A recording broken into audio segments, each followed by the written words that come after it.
Hey guys, welcome back to Glam Finds, and I'm here with another fragrance review. This one, if you've been following me on Instagram or TikTok, probably TikTok more, you already know I've been wearing a lot lately. So from the house of Haramain, it's Haramain Amber Oud Carbon Edition. Okay, so let's start with a couple things. First, let's start with Green Irish Tweed DNA, not exactly my thing. However, I read a couple reviews talking about how this is more of a twist of it than a clone. And I was like, okay, based on what I'm reading, I feel like I should try this. And I was able to pick this up at Aura Fragrance. I'm gonna drop it down below if it's still available, which it was last time I checked, and hopefully by the time I get this video out, it will be available.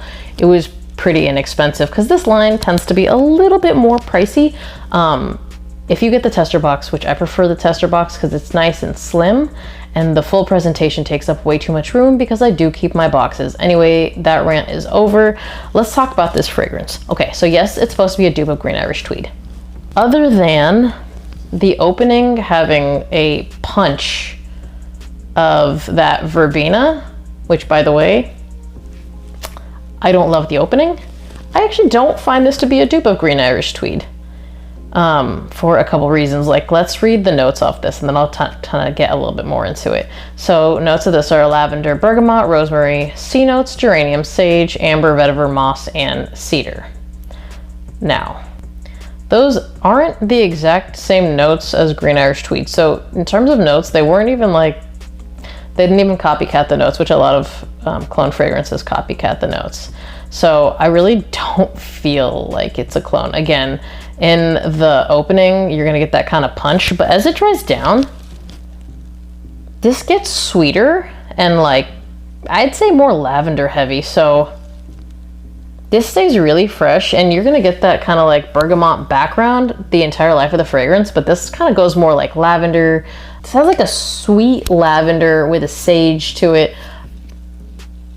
Definitely a fresh fragrance, not really a green fragrance, which Green Irish Tweed literally has green in the name. So a couple people mentioned this on Fragrantica and I have to back them up on this.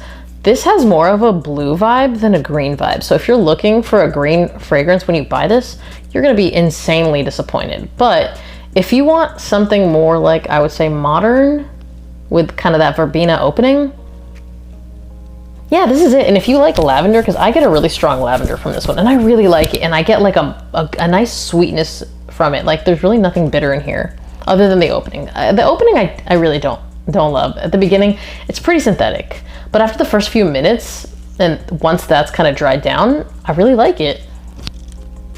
Yeah, it's sweet, it's fresh. You get that lavender, you get that amber, you get the vetiver, not too much moss, which probably could have made it greener, but I don't like that. So I'm pretty happy that I didn't get it. You get a nice woodiness.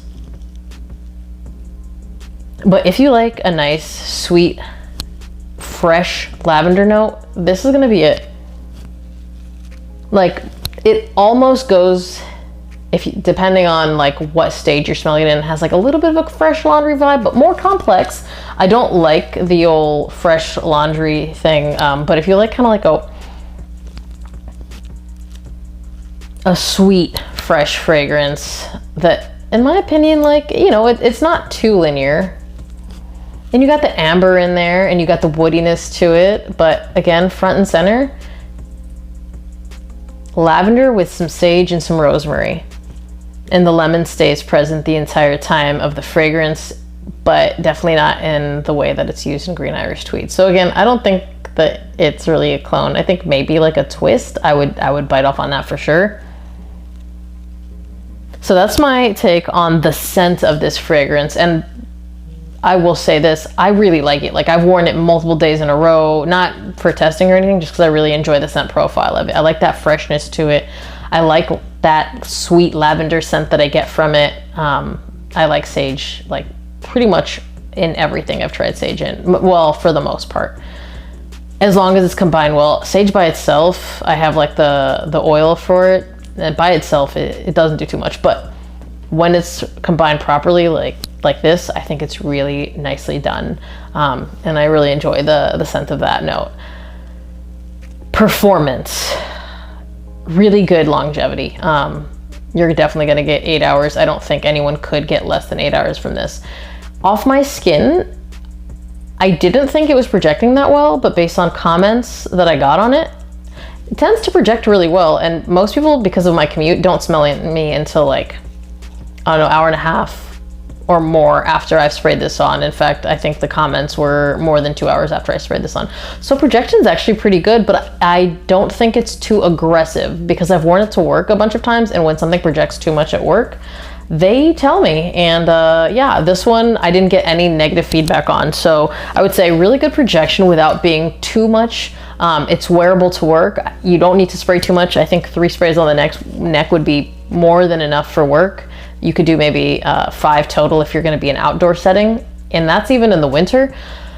So performance, definitely higher up there in performance. In terms of who can wear it, I think that Green Irish Tweed is more of a mature, masculine fragrance. This makes it a much wider age range. The sweetness and kind of like that almost blue vibe to it, I think definitely makes it like where anyone can wear it. It's a little bit more youthful, a lot more playful than the Green Irish Tweed. Again, I really don't want to call it a clone of it because I don't feel like it clones it. Yeah, I don't feel like it clones it. I mean, maybe other people think it's closer. I'm gonna try to smell L'Aventure Night because I heard that one's pretty spot on. Again, I'm gonna try to smell it. I'm not gonna try to buy it because I don't love that DNA. I had Très Nuit a while ago and I liked that, but it was a little bit too old school for me to wear. So again, this is a lot more youthful, a lot more playful. And I actually feel like because it's not that like kind of old school green vibe, this is more unisex than anything else in the Green Irish Tweed vein. So if you want to try it and you felt like the OG was too masculine, give this a shot. Again, it is pretty lavender heavy, so if lavender runs pretty masculine on your skin, then you have that piece of information to go with. Again, I get that lavender, the sage. It's a nice, fresh, clean scent. I think it's really, really nice, and again, good performance. In terms of when you could wear it seasonally, yes, definitely a spring, summer fragrance, but it's strong enough to where you could wear it year-round. Now, will I primarily be wearing it in the spring and summer? Yes. However, sometimes when it gets really cold, I pick a week and I just wear all freshies just because I kind of like freshies in the winter and the fall a little bit, just because I feel like they smell a little bit different, especially when they have a little bit of a briskness to them. So I wore it a lot, and I'm probably gonna wear it a lot still in the cold because I just think it smells really nice. Now, am I gonna wear it a lot more in the spring? Yeah, probably, but I don't shy away from wearing stuff like this when it's cold because I think it smells even better in the cold. When could you wear it? Now, I think this is like an everyday fragrance. Like you could wear it anywhere, work, school if you're a student. You can dress it up, you can dress it down. In my opinion, is it a date night fragrance? Not so much, but if it's a first date, it's a really safe one. So it could be a first date fragrance. I go with more like the Tonka fragrances when it comes to stuff like that. And in the evening, if I was gonna go somewhere where I was gonna dress up a little, I probably wouldn't wear it personally, but you could, like if you only wanted to have a few fragrances, this would easily be one that fits in any collection. But is it necessary to have in your collection? No, I feel like this kind of does what like kind of a lot of fresh fragrances do. It performs really well, but is it something that you need? No. Is it something that I'm glad to have? Yeah, I obviously have worn it a lot since I've gotten it. I think it's really fun, it's really playful. And getting to the second to last thing that I want to talk about, this one has garnered me quite a few compliments because it is that easy to wear, you can wear it anywhere, and it's just one of the crowd-pleasing fragrances that you're gonna find from this line. In fact, it might be the most crowd-pleasing from this line. Amber Oud Gold was too strong, so that one didn't work for me as well. I think this one probably is. Blue is too, but blue isn't as good with performance. So I would say this is probably the most complimented that I have had from this line. So Amberwood Carbon, if you're just looking for something to wear anytime, any place, I would say give this a shot. And again, like I talked about price at the beginning, but if you check out Aura Fragrance, they had them for like 40 bucks full presentation, and I think maybe 35 or something, or 36 for a tester. And it's a 2-ounce bottle, so that's 60 ml, but with this, you don't need more than that much, to be completely honest, because again, it performs. I have zero complaints about this. I've been wearing it so much lately. Again, follow me on TikTok or Instagram. I've been wearing it a lot. If you've tried this fragrance, comment down below. Let me know what you think. Let me know what you think about it in comparison to Green Irish Tweed, because again, I know it's supposed to be a clone, but this one, in my opinion, comes off way more of a twist. Like, they don't seem like they're even trying to get it one-to-one on this. I know some people might disagree, but I'm pretty sure a lot of people would agree, because this doesn't have the greenness that the OG has. Literally, guys, there's green in the name, and I just don't smell that greenness in this fragrance. Smells good though. I mean, I really like it, and again, I'm probably going to continue to wear it for the rest of this season, and then going into, you know, spring and summer. As always, like this video if you liked it, be subscribed to my channel, hit that notification bell to get notified when I drop another video, and I'll see you guys on the next one. Bye!